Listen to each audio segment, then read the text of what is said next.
I'd like to introduce our special guest now, Clive Lewis MP. Clive, thanks very much for everything that you've done this weekend. It's been an absolute pleasure to be out on the doorstep with you today, and also in the street event. And I was at a dinner last night where I got to hear Clive speak. I'm not going to spoil anything, but there's some. It's genuinely inspiring and progressive work that Clive is working on at the moment. So I'll hand you over to Clive now and hope you enjoy the speech as much as I'm sure I will. Thank you. Thank you very much. An absolute pleasure to be here, and I've been treated so well. I do apologise for my daughter who's just puked her guts up on the floor here. We'll wipe that up, don't worry about that. I do apologise, but she's a little baby. And she's come down this week to kind of see you all, and it's been great for her as well. Look, first of all, thank you, Pat. You've got a fantastic parliamentary candidate, parliamentary spokesperson. Let's not get ahead of ourselves, but I think parliamentary candidate, and I would like to think as well one day MP.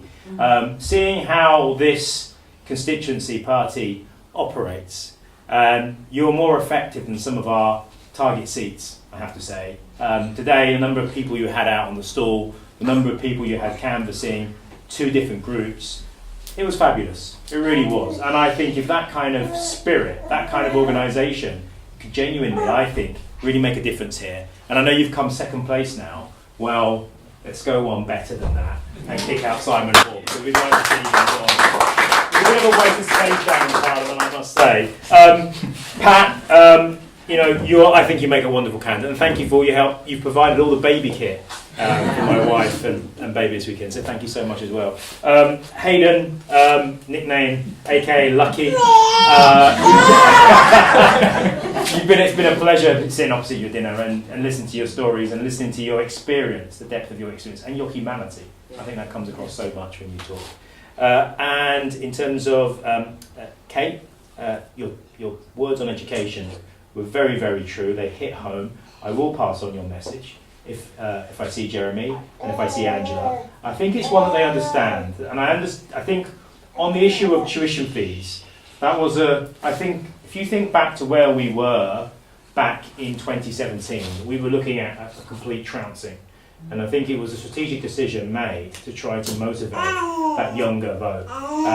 We can all argue about whether that money could be better spent in other parts of the education system. I think there's a strong argument for that. But actually, I think where Labour is going is it wants to be able to offer a national lifelong education service so that whether you go to training, vocational courses, whether higher education, and also in our early years and schooling, that we fund all of it properly throughout the lifetime of everyone's experience. Because the world is changing. The world is changing. It's about lifelong learning now. Jobs for life are a thing of the past in many ways. So that's the challenge for the next Labour government, to set something up as fantastic, if you want, as much of an institution as the National Health Service. So I'll take what you said back, because I think it's really important. One other thing I'll say on education is we talk about funding, we talk about money, we talk about structures. But one of my bugbears is the fact that we so often treat our students as nothing more than components in an economic system, consumers, who are there to basically consume and do as they're told at work. Actually, we want to see critical minds who can actually think for themselves and who can be members of a kind of democratic society, that they can actually participate in that society. And I think that's also an important part of education and something that doesn't happen enough at the moment. And Dorothea, I think the resident philosopher poet, if I may say so. You made my wife cry with what you said. It was beautiful and it came from the heart. Can I also thank Alan at the back as well for hosting him and his wife for hosting us this weekend. And we wouldn't be here if it wasn't for Alan, because Alan, well, basically you were persistent, Alan. Anyone that knows Alan Alan is persistent, and he was persistent. And I'm so glad that you followed on through with your promise that year ago outside the Thomas Hardy Museum and that fortuitous meeting. And now I'm here today. So thank you very much for that. I think all of our speakers really touched on, they were very different talks, but they all touched on something which I think you can find in any part of this country, and it's those Labour values. They're the Labour values that set up the NHS. They're the Labour values that passed the Race Relations Act. They're the Labour values that so much of this country shares. It's why I think the Labour Party, and I think you were expressing that really clearly, Hayden, when you were saying it's up to us to convince people that actually, if the power is within their own hands. If they want to change the world for a better place, they've got to wake up. And we've got to help them wake up and understand that you can continue voting Tory if you want, but it's a dead end, not just for you, but your family, your children and your future. And the only way we're actually going to have a decent society in this country, one that actually thinks and cares about climate change, one that cares about the homeless, one that cares about our education system, our adult social service, our children's services, our economy, one that works for the many, not the few. The only way we're going to have that is by having a Labour government. And I know that's what you'll all be working for, that's what you're always working for. And I say it's a real privilege to come down and knock on the doors today, as I have been doing. Now, as I've come down and knocked on those doors, it's been quite clear to me that many of the problems that you face here in Dorset are problems that I face in Norwich and that my constituents face across the city. It's also very similar to Norfolk in many ways. I do quite a bit of campaigning across Norfolk, and it's a rural constituency. It's got a market, it's a wide constituency, 50 miles across as I understand it. It's broad, it's difficult to communicate with people. I mean, we've got modern technology now in terms of social media, but we all understand, actually, it's those face-to-face conversations, those one-to-one discussions you have on the doorstep where you can make a difference and you can turn someone around. Who here has actually had one of those conversations where you've gone in and you feel like, you know what, I've just won someone over to Labour? Who's had one of those before? Yeah. Because it's one of the most rewarding experiences that one of the most rewarding experiences that you can have when on the doorstep, because it's something where you actually feel, I've made a difference. I've come out today, in the cold probably, giving up time for being my friends and my family, or doing what I wanted to do otherwise, and I might have just made that difference in getting that extra support. And when it comes down to 3 votes, that can be a major difference. So look, in my own city, we've got Unilever and Britvic, who've just announced that they're leaving the city. They're not going to pay, Britvic aren't going to pay their workforce properly as they leave. These are companies, big corporate companies, that came into Norwich, and before I go on further, Unilever is also known as Coleman's mustard, okay, for those of you that have had it on your dinner table. And that was so associated with Norwich. If you go to the top of Norwich Castle and look out over the city, you can see the concentric circles. And as you go out, a big vast part of Norwich City is made up of the Coleman housing, the housing that the Coleman family built for their workforce. It's an integral part of our city. And when Unilever and Britvic came in and broke up the company and took it over, they promised the city that they would make sure that that brand and those jobs remained in this city. And there have been up to 4 generations of people sometimes, people who work in that place now, 4 generations of their family have worked at that factory. And literally over the space of a couple of weeks, they've been told that their lives, their future, their heritage, a part of our city, is going to go for good. And I've lobbied the government, I've pleaded with the government, I've joined the picket line with those workers, I've worked with the media to try and save those jobs. And do you know what the local Conservative MP told them? Was that, but if the jobs do go, unemployment is very low in Norwich, you'll be able to find other jobs. But also she was really interested in turning the factory site into basically an industrial Disneyland. That's the offer that she had for the workers, for 4 generations of workers for that factory in Norwich. That's a part of our cultural identity, that the site could potentially turn into basically a mustard Disneyland. I couldn't believe it, but that was what she was offering. And when those people go out into the workplace, into the job market, they're going to find, as they've already told me, they're not going to be able to find the high quality manufacturing jobs that were once a part and parcel of Norwich City. They're going to be in the service sector. They're going to be working at Costa Coffee. They're going to be pushing trolleys at B&Q. They're going to be working in the service sector, the precarious service sector, where they might need 2 or 3 jobs to be able to make ends meet. That's the future for many of them, and they know it. And when you speak to them and you look them in the eye, they understand that this Conservative government, unlike the government in Scotland, which has found millions of pounds for its food and drinks industry to keep them in place in Scotland, because they understand that they are a strategic industrial asset. And that's what that factory was in Norwich, and it's been ripped out of my city. So when you talk about the precarious nature of work in this city, in this town, and across this constituency, I understand that, because it's happening not just in Norwich, it's happening across the country.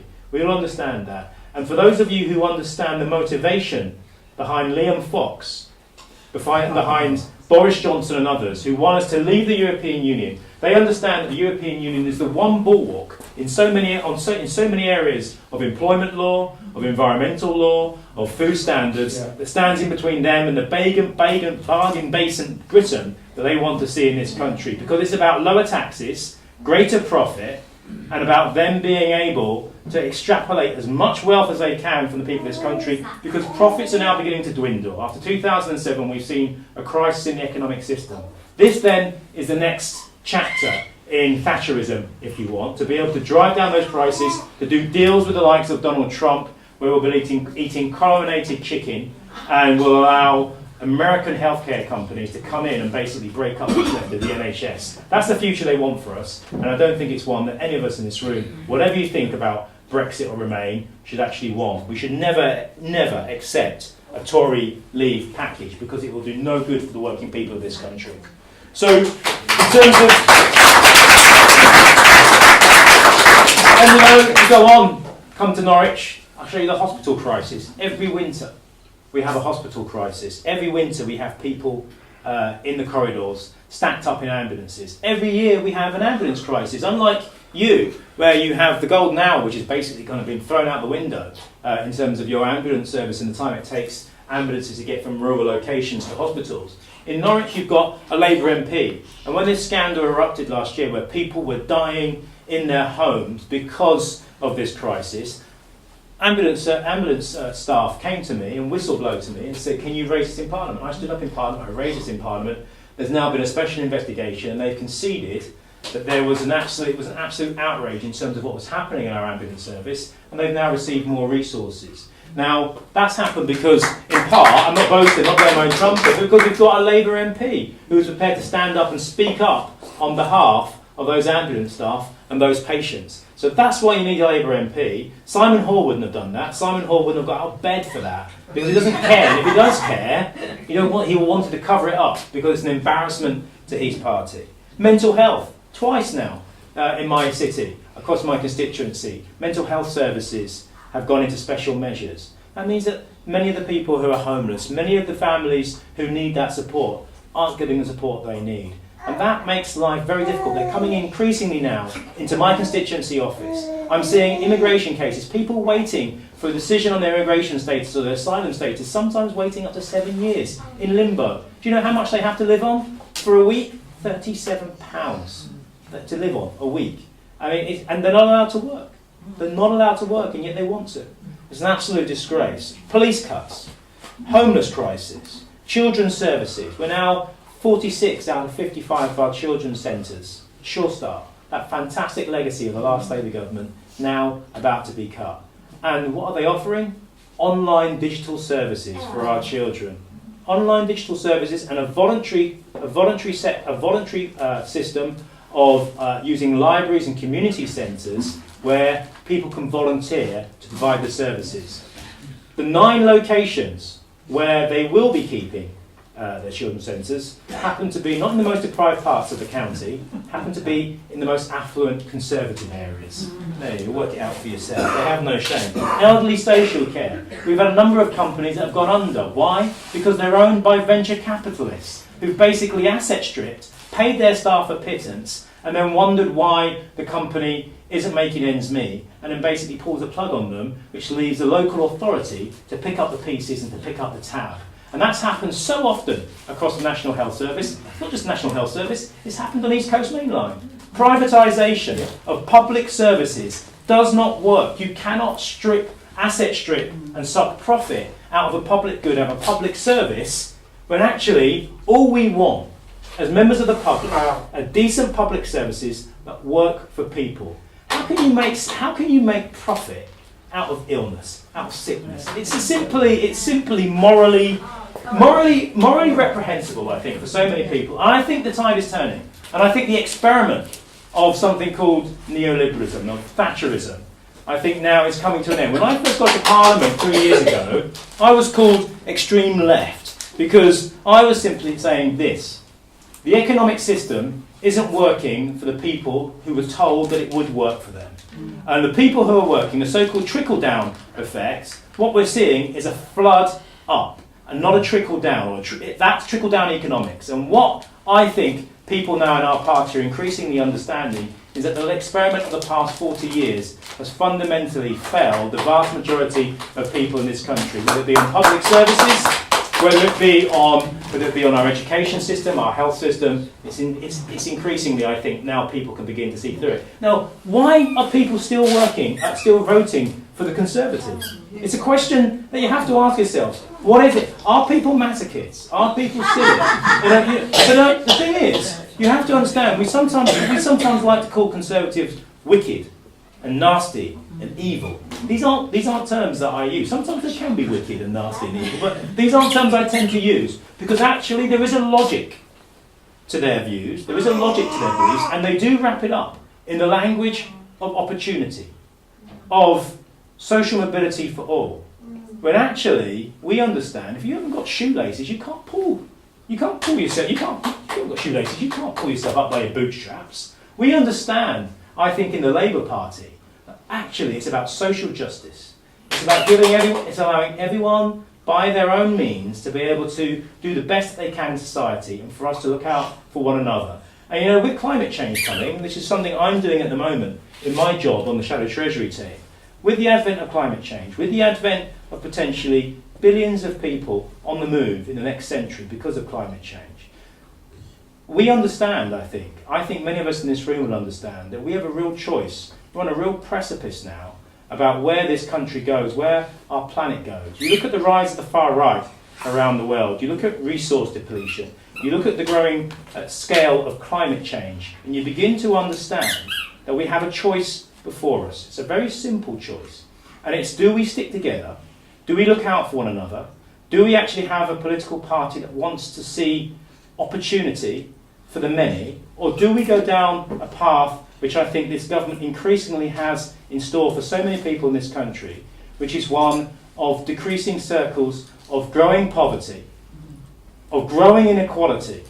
And when people say Jeremy Corbyn is a madman, Jeremy Corbyn is a communist, Jeremy Corbyn is someone who will sell this country out to Russia, I respond to them and say, actually, whatever the faults of Jeremy Corbyn, he has been consistent for the last 40 years about wanting a fairer society and calling out the economic policies of this government, not just over austerity, but over the last 35 to 40 years. And something in politics now which I think is taking hold is something called authenticity. Yes. He's not a windsock. He's someone who believes what he says. He may not be perfect. He may have his faults. No one is. But actually, I think people are beginning to understand that if someone can stick to their guns for 40 years, there's a good chance that when in government, they're not going to let them down, they're not going to break their promises, and they're going to do what it says on the tin, which is to work for a country and an economy that works for the many, not the few. And that's what Labour offers, and that's what you go out every day when you knock on those doors.